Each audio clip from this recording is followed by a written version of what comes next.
Coming up on today's Disney Roundup, what you need to know with park hopping returning to Walt Disney World, the newly opened Gideon's Bakehouse temporarily closes, and Disney announces what attractions and experiences they plan to debut in 2021. I have all that and more for you coming up right here on the DRU. To infinity and beyond!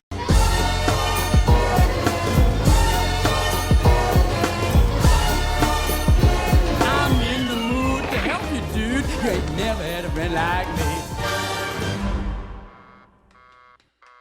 Hey everyone, Jeff here, and welcome to the Disney Roundup, where I bring you up to date with all the latest Disney and Disney Parks news each and every single week. If you're new to my channel, please go ahead and hit that like button for me, and don't forget to subscribe to my channel to receive the Disney Roundup each and every single week. Starting off with the first Disney Roundup of 2021, we're going to kick off with parks news. First off, Happy New Year, everyone. Happy 2021. I hope you all have a happy and a well 2021. But getting to parks news, park hopping has officially returned to Walt Disney World, and here's what you need to know. Park hopping made its official return January 1st, but of course with some changes. Disney already announced to park hop, you must have an annual pass or a ticket with park hopper option. You must also make a park pass reservation for the first park you plan to enter that day and enter that park before park hopping. Now, park hopping doesn't start until 2 p.m., but to do so, and if you're planning on taking Disney transportation, you'll scan your ticket or Magic Band before boarding, and the cast member should let you know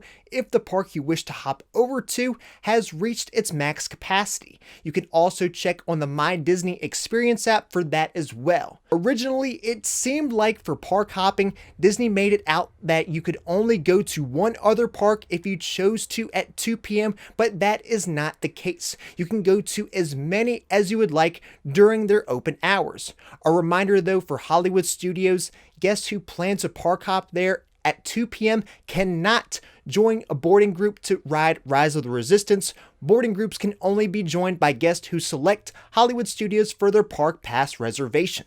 As 2021 is the year for Walt Disney World's 50th anniversary, D23 has revealed their collector set for this year for new and current gold members, which pays tribute to the celebration. The collector set includes exclusive items such as a retro Walt Disney World lunchbox with Mickey, Donald, Chip and Dale, and the monorail and all of the park icons. A Florida Fab 5 pin set which includes the orange bird atop of the classic Walt Disney World logo, Henry the Bear from Country Bear Jamboree, Figment from Journey into Imagination, Rex from his Captain Rex years at Star Tours, and the legendary Yeti from Expedition Everest. The set also includes a full-sized D23 pennant, also a Walt Disney World Then and Now mini version of the ultimate theme park souvenir, the theme park soundtrack album, pressed on cheerful, transparent red vinyl featuring a 1971 classic, Bear Band Serenade from Country Bear Jamboree on one side, and Nothing Can Stop Us Now from Mickey and Minnie's Runaway on the other. This also features a 2021 tribute to an original publication, the Walt Disney World News, filled with articles to commemorate this milestone. As it seems very up in the air of what we can expect to see from the Disney parks this year,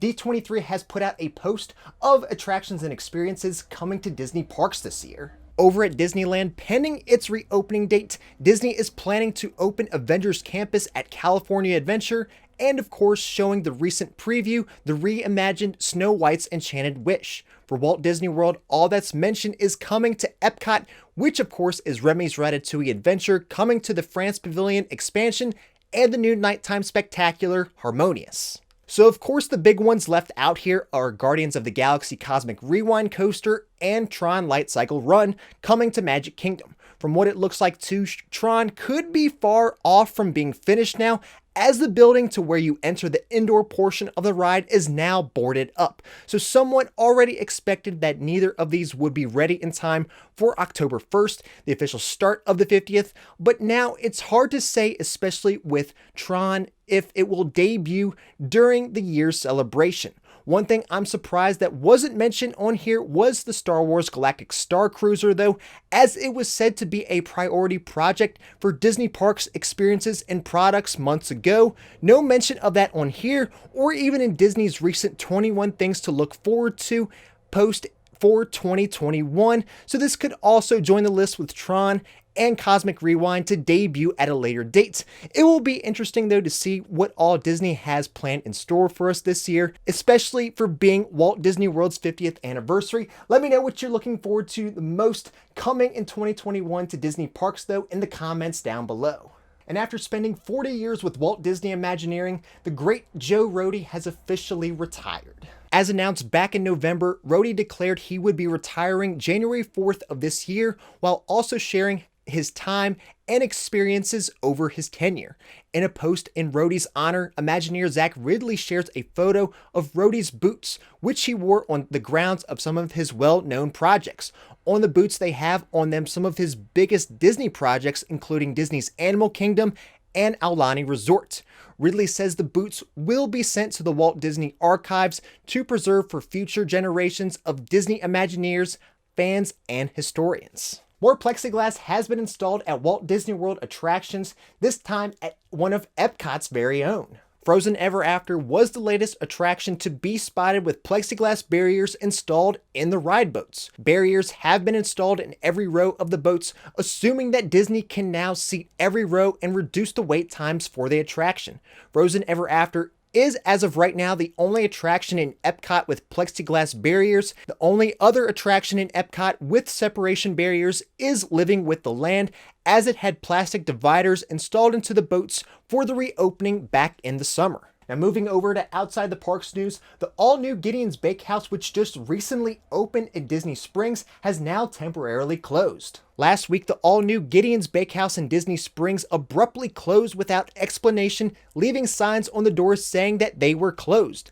Days later, in an Instagram post, they did go into more detail about the sudden closure, saying that they are still in their soft opening and that the opening was beyond their expectations, so they're putting on the brakes to deal with behind-the-scenes logistics ahead of the grand opening. My guess maybe is with the large crowds forming to get in. I know you had to join a virtual queue to actually get into Gideon's for a while, and having such little space inside, they're working with Disney now to better physically distance guests as we're still in COVID. They didn't announce though a time frame or a date on when they plan to reopen, but make sure you're subscribed and stay tuned, and I'll keep you up to date when Gideon's will be reopening. With not a lot of news following the latest update for Drawn to Life, the new Cirque du Soleil show set to debut in Disney Springs, Disney has officially announced that they plan to debut the show this year in 2021. Disney Parks blog recently put out an article with 21 ways to kick off 2021 at Walt Disney World.